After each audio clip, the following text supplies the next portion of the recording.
बिस्मिल्लाहिर्रहमानिर्रहीम, अस्सलाम वालेकुम। Welcome to my YouTube channel law students platform. इस वीडियो में हम पढ़ेंगे प्रोविंशियल सर्विस ट्राइब्यूनल क्या है, उसकी कंपोजिशन देखेंगे और उसकी जुरिस्डिक्शन और पावर्स देखेंगे। सबसे पहले इसकी कंपोजिशन देखते हैं कि जो सर्विस ट्राइब्यूनल होती है वो एक चेयरमैन और मेंबर्स पे बेस करती है।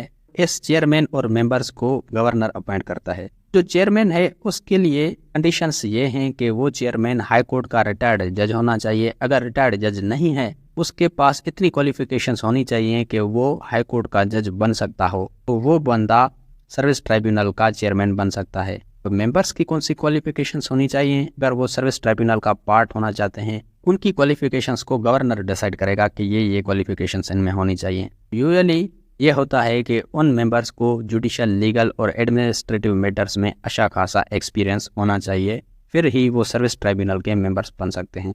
इस सर्विस ट्राइब्यूनल के चेयरमैन को ये पावर होता है कि वो प्रोसीडिंग्स की किसी भी स्टेज पे उस मैटर को ट्रांसफ़र कर सकता है, किसी भी बेंच को या किसी भी दूसरी ट्राइब्यूनल को।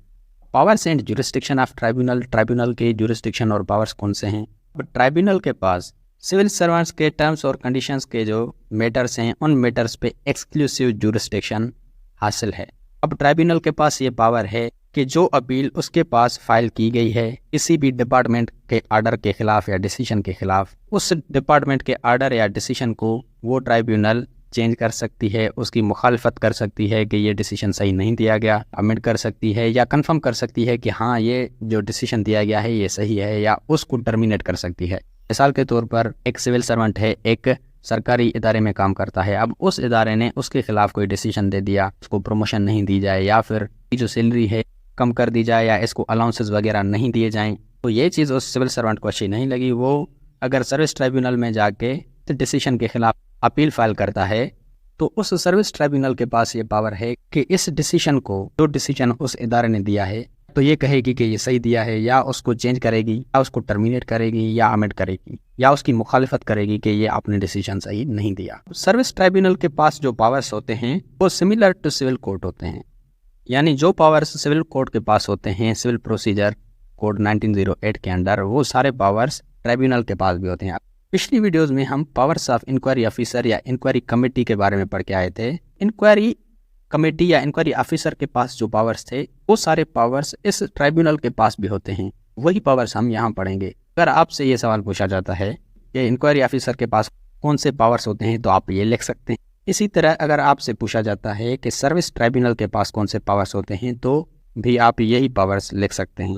कौन कौन से पावर्स होते हैं ट्राइब्यूनल के पास? सबसे पहले है समनिंग एंड एग्जामिनिंग विटनेसेस। जो ट्राइब्यूनल है उसके पास ये पावर होता है कि वो इंडिविजुअल्स को कॉल करे, उनकी अटेंडेंस को एनफोर्स करे और उनको कसम दे के एग्जामिन कर सकती है। सेकंड है production of documents and evidence. अब वो ट्राइब्यूनल उन पर्सन्स को एनफोर्स कर सकती है कि डॉक्यूमेंट्स प्रोड्यूस करें और उनकी एविडेंस ले सकती है एफिडेविट पे।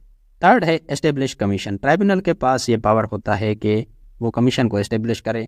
जो डॉक्यूमेंट्स उस ट्राइब्यूनल को मिले हैं उन लोगों से जिनको ये इंक्वायर कर रही थी, जिनको इसने कॉल किया था, जो एविडेंस वगैरह उसको मिली हैं, जो विटनेसेस मिले हैं, तो कमीशन को इसने जो एस्टेब्लिश किया है, कमीशन को कहेगी कि इन विटनेसेस और डॉक्यूमेंट्स को एग्जामिन करो। जुडिशियल प्रोसीडिंग्स, इन रूल्स के अंडर जो प्रोसीडिंग्स की जाएंगी वो प्रोसीडिंग्स जुडिशियल मानी जाएंगी, जिनको पाकिस्तान पेनल कोड का सेक्शन 193 और सेक्शन 228 प्रोटेक्ट करता है। सेक्शन 193 क्या कहता है? इन प्रोसीडिंग्स के दौरान अगर कोई भी बंदा ट्राइब्यूनल को फॉल्स एविडेंस देता है तो उसको पनिशमेंट दी जाएगी।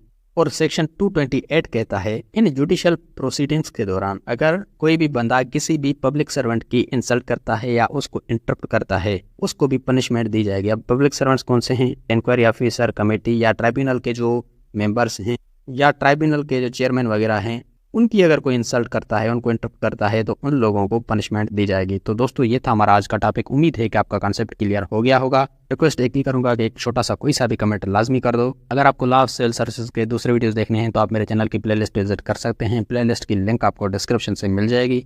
और अगर आपको नोट्स चाहिए तो नोट्स की भी लिंक आपको डिस्क्रिप्शन से मिल जाएगी। And please follow these instructions as well. अगर आपको लॉ के रिगार्डिंग किसी भी टॉपिक की वीडियो चाहिए तो वो टॉपिक लिख के साथ में एलएसपी लिख के सर्च करेंगे तो आपको सबसे पहले मेरी वीडियोस मिल जाएंगी, जिससे आप अपना इजीली कांसेप्ट क्लियर कर सकते हैं। या फिर अगर आप मेरे चैनल की प्लेलिस्ट में जाते हैं तो वहाँ पर आपको हर सब्जेक्ट की अलग से प्लेलिस्ट मिल जाएगी, जहाँ पर उस सब्जेक्ट के सारे वीडियोस मिल जाएंगे आपको।